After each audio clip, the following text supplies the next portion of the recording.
Hello friends. तो last class में हमने परमाणु का एनिमेशन दिखाया था। काफ़ी इंटरेस्टिंग था ना। उसके केंद्र पर आपने देखा था कि नाभिक होता है जिसमें प्रोटॉन न्यूट्रॉन रहते हैं और चारों तरफ इलेक्ट्रॉन उसके कक्षा में चक्कर काटता रहता है। तो मैंने एनिमेशन बनाया था ताकि आपको समझने में काफ़ी आसानी हो एंड आई होप कि आपको अच्छे से समझ में भी आया होगा। फिर मैंने आपको बताया था कि आवेश दो प्रकार का होता है, एक ऋण आवेश जिसको हमने इलेक्ट्रॉन कहा और एक धन आवेश जिसको हमने प्रोटॉन कहा। फिर एक बहुत इंपॉर्टेंट पॉइंट था न्यूट्रॉन के बारे में कि न्यूट्रॉन उदासीन है। न्यूट्रॉन हमारा आवेशहीन नहीं है। हम जो न्यूट्रॉन का यूज कर रहे हैं वो न्यूट्रॉन क्या है? उदासीन। एक्चुअली न्यूट्रल से बना है न्यूट्रॉन, तो उदासीन है। अब आवेशहीन उदासीन में मैंने आपको फर्क भी बताया था, फिर से एक बार रिपीट करता हूं। जो हमारा न्यूट्रॉन है ना, उसमें धन आवेश भी है और ऋण आवेश भी है। मतलब उसके अंदर धन भी है और ऋण भी है। तो जब दोनों को आप जोड़ोगे, जब दोनों का आप सम करोगे, जब दोनों का आप योग निकालोगे तो जोड़ने पर शून्य होता है। यानी धन भी है ऋण भी है और दोनों को जोड़ने पर शून्य होता है, इसलिए वो उदासीन है। मतलब किसी के पास धन आवेश भी हो ऋण आवेश भी हो, लेकिन दोनों का योग शून्य बन जाए तो वो हो जाएगा उदासीन यानी न्यूट्रल। आवेशहीन क्या होता है? जिसमें ना तो धन है, मतलब उसमें धन आवेश की संख्या शून्य, ऋण आवेश की संख्या शून्य, तो उसमें ना धन आवेश होगा ना ऋण आवेश होगा, तो वो होगा आवेशहीन। लेकिन जिसके पास धन आवेश भी हो ऋण आवेश भी हो और दोनों को जोड़ने पर शून्य बने, वो हो जाता है हमारा उदासीन, जो कि हमारा न्यूट्रॉन है जिसके अंदर धन आवेश भी है और ऋण आवेश भी है और दोनों का सम कितना है? शून्य यानी 0। इसलिए वो कैसा बन गया? उदासीन। और इसलिए उसको हम न्यूट्रल भी कहते हैं। न्यूट्रल से मिलता जुलता वर्ड है कौन? न्यूट्रॉन। ओके, अभी नेक्स्ट हमने आपको बताया था आवेश का मात्रक। ऐसा है मात्रक कूलम, सीजीएस मात्रक स्टेट कूलम, ईएसयू या फ्रैंकलिन भी कह सकते हो। एमकेएस में था एब्सोल्यूट कूलम और ईएमयू। ठीक है। रासायनिक मात्रक मतलब जो हम केमिस्ट्री में यूज करते हैं जनरली, वो था हमारा फैराडे। ठीक है। इसमें सबसे इंपॉर्टेंट चीज जो है वो मैं आज आपको बताने वाला हूं कि कौन सा यूनिट कितना पावरफुल है। मतलब कौन सा यूनिट सबसे बड़ा है, कौन सा यूनिट सबसे छोटा है। उसको समझने के लिए पहले हम सबका रिलेशन समझते हैं। एक कूलम, आपका एक कूलम कितना स्टेट कूलम के बराबर है? 3 × 10⁹ ओके। कितना एब्सोल्यूट कूलम? 1/10। कितना फैराडे? 1/96500। ये वैल्यू आपको याद रखना होगा। वैसे आप इस फैराडे को कन्वर्ट भी कर सकते हैं। देखिए 96500 कूलम इक्वल टू 1 फैराडे, दिख रहा है? तो 1 coulomb equal to, unity method लगाओ, 96500 कूलम इक्वल टू 1 फैराडे, तो 1 कूलम इक्वल टू 1/96500 फैराडे। तो मैंने यहां पे 1 कूलम इसके बराबर लिख दिया। अब देखो, हमें समझना है पावर। पावर का मतलब हमें समझना है कि सबसे बड़ा यूनिट कौन है और सबसे छोटा यूनिट कौन है। देखो वैसे तो आपको देख के पता लग गया होगा, सबसे बड़ा फैराडे और सबसे छोटा स्टेट कूलम। स्टेट कूलम मतलब ईएसयू या फिर फ्रैंकलिन, इसमें कंफ्यूज मत करना। सबसे बड़ा फैराडे, सबसे छोटा स्टेट। सबसे आगे फैराडे है और सबसे पीछे स्टेट कूलम है अपना। बट अभी थोड़ा समझते हैं कि ये हमें कैसे पता लगेगा। तो आपको ये रिलेशन याद रखना है और इसके बेसिस पे आपको पता लग जाएगा कि कौन सा यूनिट बड़ा है और कौन सा छोटा। कैसे वो समझो। एक कूलम, अब समझो, एक कूलम 3 × 10⁹ स्टेट कूलम के बराबर है। तो अब बताओ इन दोनों का अगर कंपैरिजन किया जाए तो अब बताओ तो कौन ज्यादा बड़ा है? उससे समझ में नहीं आएगी। अब यहां देखो, मैं कहूं एक फेकू 100 पप्पू के बराबर है। अब आपको समझ में आसानी से आ जाएगा, मुझे पता है। एक फेकू मतलब कोई एक फेकू है नाम का व्यक्ति है, अकेला है, एक है, वो कितने को हैंडल कर सकता है? कितने के बराबर है? 100 पप्पू के। ओहो हो, मतलब एक फेकू, अकेला फेकू नाम का व्यक्ति 100 पप्पू नाम के व्यक्ति को हैंडल कर सकता है। तो आप बताओ ज्यादा पावरफुल कौन? फेकू, फेकू अकेला है, फेकू अकेला है और हैंडल कर रहा है कितने पप्पू को? 100 को। इसका मतलब फेकू बड़ा है। कैसे आपने पता किया? देखिए, जिसका नंबर छोटा उसका पावर ज्यादा। एक फेकू, तो फेकू में बस एक है नंबर, इसका मतलब फेकू का पावर ज्यादा है। ऐसे ही 100 पप्पू, इसका नंबर ज्यादा है तो इसका पावर कम होगा। एक फेकू अकेला 100 पप्पू के बराबर, इसका मतलब एक यहां पर कम है तो फेकू ज्यादा पावरफुल, 100 यहां पर ज्यादा है तो पप्पू कम पावरफुल। अब वही कंसेप्ट आप यहां इस्तेमाल कर लो, जिसका नंबर कम वो ज्यादा पावरफुल, जिसका नंबर ज्यादा वो कम पावरफुल। तो आप बताइए, इन सभी में सबसे छोटा नंबर क्या 1/10?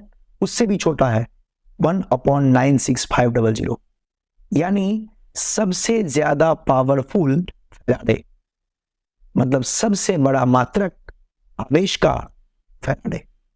इसके बाद देखो छोटा नंबर 1/10, तो 1/10 एब्सोल्यूट कूलम्ब के लिए है, इसका मतलब सेकेंड नंबर पे जो पावरफुल है वो आपका है एब्सोल्यूट कूलम्ब।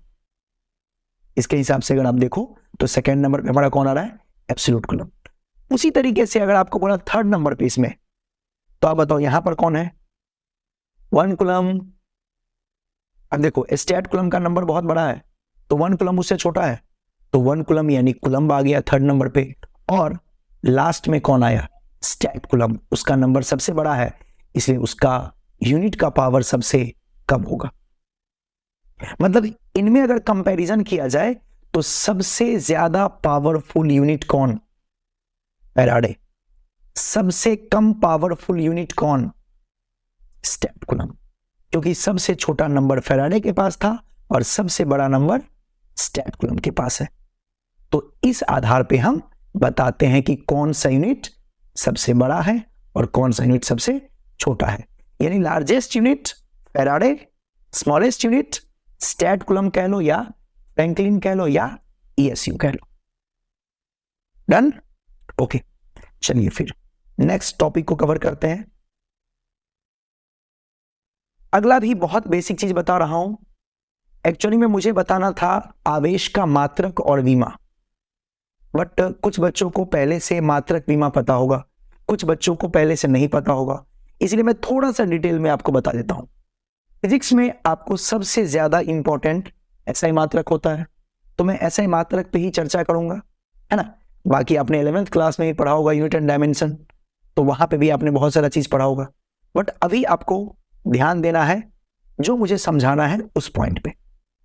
सबसे पहले आपको पता होगा शायद कि हमारे पास 7 फंडामेंटल यूनिट्स हैं, है ना, तो वही बेसिकली यूज होता है, उसमें भी कुछ ही यूनिट्स होते हैं जो ज्यादा यूज होता है। तो सबसे पहले लंबाई, लंबाई मतलब लंबाई का जब हम मेजरमेंट करते हैं, लेंथ कैसे मापते हैं, मतलब उसकी मेजरमेंट किस यूनिट में लेते हैं, किस मात्रक में लेते हैं, तो आपको पता होगा मीटर, सेंटीमीटर, डेसीमीटर, आप कुछ भी कह सकते हो, बट हम एसआई मात्रक का बात कर रहे हैं, तो लंबाई का एसआई मात्रक मीटर। अच्छा, लंबाई का इंग्लिश क्या है? लेंथ, तो उसके लिए उसका विमा हम क्या इस्तेमाल करते हैं? इसका कैपिटल लेटर यानी फर्स्ट लेटर, तो लेंथ का फर्स्ट लेटर क्या है? एल, तो हमने उसको विमा बना दिया एल। अब दोनों समझते चलो। फिर द्रव्यमान, मास, किस में मापते हैं? किलोग्राम, ग्राम, सब में मापते हैं, बट एसआई मात्रक किलोग्राम। उसके लिए हमने विमा क्या यूज किया? मास का पहला लेटर कैपिटल एम। उसी प्रकार टाइम, टाइम यानी समय, समय को हम मापते हैं सेकंड में, बहुत कॉमन है, उसका पहला लेटर टी, वो बन गया उसका विमा। अब देखो हो क्या रहा है, बहुत बेसिक है। और लेंथ, मास, टाइम, यही तीनों ज्यादा इस्तेमाल होता है, बट फिर भी करंट, विद्युत धारा, उसको हम एम्पियर कहते हैं, और ये एम्पियर के नाम से ही बहुत ज्यादा फेमस है, इसलिए हम इसका विमा भी एम्पियर ही इस्तेमाल करते हैं या फिर आई। उसी प्रकार से तापमान, तापमान आपको पता होगा एसआई मात्रक केल्विन, और ये केल्विन के नाम से भी फेमस है बहुत ज्यादा, इसलिए हम केल्विन इस्तेमाल करते हैं तापमान का मात्रक, और के हम लिख देते हैं विमा या फिर थीटा भी लिखते हैं। उसी प्रकार से पदार्थ का मात्रा यानी अमाउंट ऑफ सब्सटेंस, उसके लिए हम मोल इस्तेमाल करते हैं, आपका एसआई मात्रक। विमा में हम मोल भी ले सकते हैं, ये आपको पता है, नंबर ऑफ सब्सटेंस कई बार हम लोग बोलते हैं ना, जिसको मोल में मेजर करते हैं, केमिस्ट्री में आपने काफी सुना होगा ना, नंबर ऑफ सब्सटेंस, आप समझ रहे हो? तो नंबर ऑफ सब्सटेंस में आप देखते हो ना, तो उसी तरीके से नंबर ऑफ सब्सटेंस क्या बताता है? किसी सब्सटेंस की क्वांटिटी। तो उस क्वांटिटी का मतलब क्या हुआ? उसका अमाउंट। तो हम किसी भी सब्सटेंस के अमाउंट के लिए हम मोल यानी उसके विमा को मोल भी लेते हैं, या फिर नंबर ऑफ सब्सटेंस के बेसिस पे देखा जाए तो कैपिटल एन भी ले लेते हैं, है ना। उसी प्रकार से प्रकाश की तीव्रता, इंटेंसिटी ऑफ लाइट, कैंडेला होता है, तो उसका विमा हम जे लिखते हैं। कई जगह पे सी भी लिखा रहता है और हम जे भी लेते हैं। चलिए, इतने ही मात्रक और विमा के आधार पे ना हमें बाकी जितना भी मात्रक विमा होता है वो हम बनाते हैं। ये हमारा फंडामेंटल है, ये हमारा बेसिक है। उसके अलावा सप्लीमेंट्री भी होती है, बट इसमें भी ज्यादा इंपॉर्टेंट जितना आपके काम का है मैं वही बता रहा हूं अभी, और बाकी आपने 11th में डिटेल में पढ़ाई होगा। तो बाकी इसमें जो सबसे ज्यादा काम का होता है हमारा लेंथ, है ना, मास, टाइम, करंट, बस हो गया। टेम्परेचर का भी इस्तेमाल बहुत कम, नंबर ऑफ सब्सटेंस भी नॉर्मल ही है, और इंटेंसिटी ऑफ लाइट तो बहुत ही कम। तो लेंथ, मास, टाइम बहुत ज्यादा होता है, और करंट। तो कम से कम आप 4 याद रखना, लेंथ, मास, टाइम और करंट। लेंथ के लिए एसआई मात्रक m और उसकी विमा l, मास के लिए एसआई मात्रक kg, उसकी विमा कैपिटल M, समय के लिए एसआई मात्रक सेकेंड, उसका विमा t, और करंट के लिए एसआई मात्रक एम्पियर, उसका विमा a या फिर I। ओके, तो हमें पता होना चाहिए कि कैसे हम इसको रिप्रेजेंट करते हैं, है ना।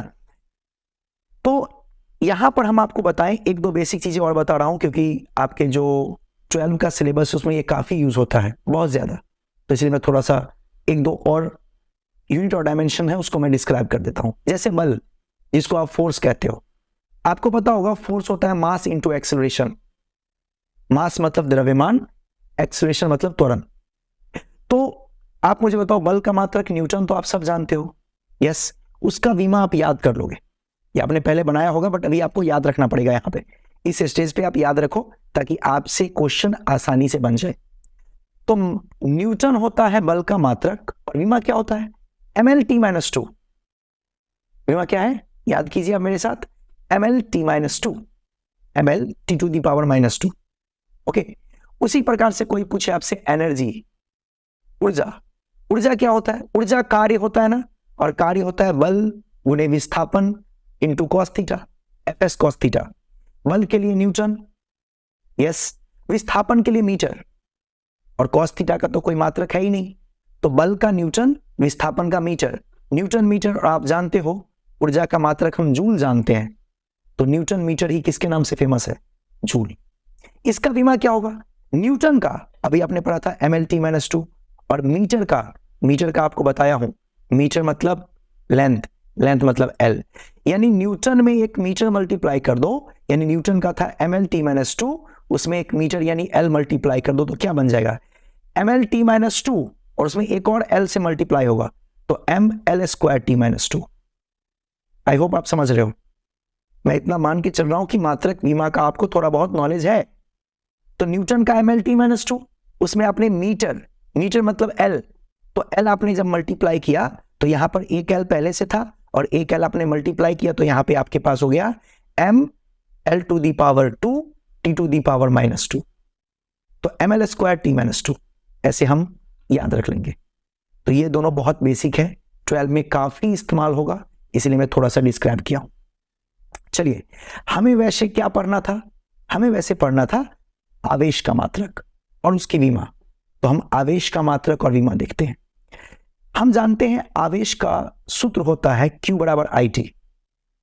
आपने 10th क्लास में पढ़ा होगा, I = Q/T। आवेश की प्रवाह के दर को विद्युत धारा कहते हैं। कुछ याद आ रहा है? I = Q/T, I = Q/T, तो Q क्या हो जाएगा? IT। हम क्यों लिखे फॉर्मूला? हमें फॉर्मूला से क्या काम है? जितनी भी मात्रक हम बनाएंगे या जितना भी विमा हम लिखेंगे, वो सब फॉर्मूला के हेल्प से ही लिखेंगे। आप एक बेसिक कंसेप्ट समझ लो, जितना भी मात्रक आप बनाते हो ना, उसमें हम इस्तेमाल करते हैं किसका? सूत्र का, फॉर्मूला का। फॉर्मूला अगर आपको याद है तभी आप उसका मात्रक लिख सकते हैं, नहीं तो आपको रटना पड़ेगा। और आप भी जानते हो दुनिया में जितना भी मात्रक है और जितना भी विमा है वो याद रखना संभव कभी नहीं है। तो याद हमें क्या रहेगी? फॉर्मूला, क्योंकि हमें न्यूमेरिकल को भी सॉल्व करने के लिए फॉर्मूला तो चाहिए।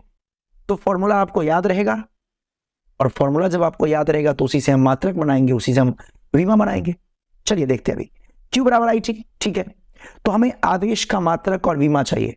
तो I मतलब एम्पियर, टाइम मतलब सेकेंड, यानी मात्रक होता है एम्पियर सेकेंड, जिसको हम कुलम्ब कहते हैं, साइंटिस्ट के नाम पे है। तो एम्पियर सेकेंड को ही हम क्या कहते हैं? कुलम्ब। उसी प्रकार से विमा, अब देखो एम्पियर का विमा, या देखो यानी करंट का विमा, यानी विद्युत धारा का विमा कितना? A। और सेकेंड का विमा, बोलो बोलो, सेकेंड का विमा, सेकेंड मतलब आपका समय, सेकेंड यानी टाइम यानी टी, तो सेकेंड का बीमा टी, तो आपका बीमा बन गया AT। या फिर आपको मैंने बताया था कि आप विद्युत धारा को A की जगह I से भी लिख सकते हैं, तो इसका बीमा बन जाएगा IT। तो आपको समझ में आया कि मात्रक कैसे बनाएंगे? सूत्र से। यहां जो मैंने बल का बताया ना, वो भी न्यूटन जो हम लिखते हैं वो भी बनाया गया है किससे? फॉर्मूला से। उसी प्रकार से विमा भी हमने उसी फॉर्मूला के आधार पे लिखा था, बट ये मैंने आपको नहीं बताया क्योंकि ये आपने पहले पढ़ा होगा। तो अभी अगर आपको आती है तो अच्छी बात है, नहीं आती है तो इस स्टेज पे आपको ये याद रखना पड़ेगा। उसी प्रकार से हम ऊर्जा का बनाए, तो आपको मैंने बताया न्यूटन याद रहेगा तो आप ऊर्जा का खुद बना लोगे, इसको मैंने ऑलरेडी डिस्क्राइब कर दिया। तो किसी भी मात्रक या विमा के लिए आपको सूत्र याद होना अनिवार्य है। ओके, तो हमारा आवेश है Q बराबर IT, तो वहां से हम मात्रक हो जाएगा AS यानी एम्पियर सेकेंड, कुलम्ब कहेंगे इसे, और विमा हो जाएगा AT या फिर IT। अच्छा, कुछ प्रीफिक्स होती है जो हमें इस्तेमाल करना होगा आगे, तो उसके लिए मैं थोड़ा सा बेसिक कंसेप्ट आपको बता दूं। कहीं पे लिखा रहे माइक्रो, सॉरी पहले मिली से स्टार्ट करते हैं। कहीं पे लिखा रहे मिली, मिली का मतलब स्मॉल m लिखा रहेगा, इसका मतलब 10 to the power -3। माइक्रो, ये म्यू लिखा रहेगा, 10 to the power -6 इस्तेमाल करेंगे। कहीं पे लिखा रहे नैनो, स्मॉल n रहेगा, 10 to the power -9। कहीं पे रहेगा किलो, कैपिटल के रहेगा, 10 to the power 3। आपने देखा होगा YouTube पे सब्सक्राइबर दिखाता है 2K, 5K, 10K। K का मतलब into 1000, मतलब K इक्वल टू 1000। जैसे 1K 1000, 2K 2 into 1000 यानी 2000, 5K 5 into 1000। तो ये प्रीफिक्स होता है, एक सिंबल होता है जिससे आप इसको इंडिकेट करते हो, सूचित करते हो।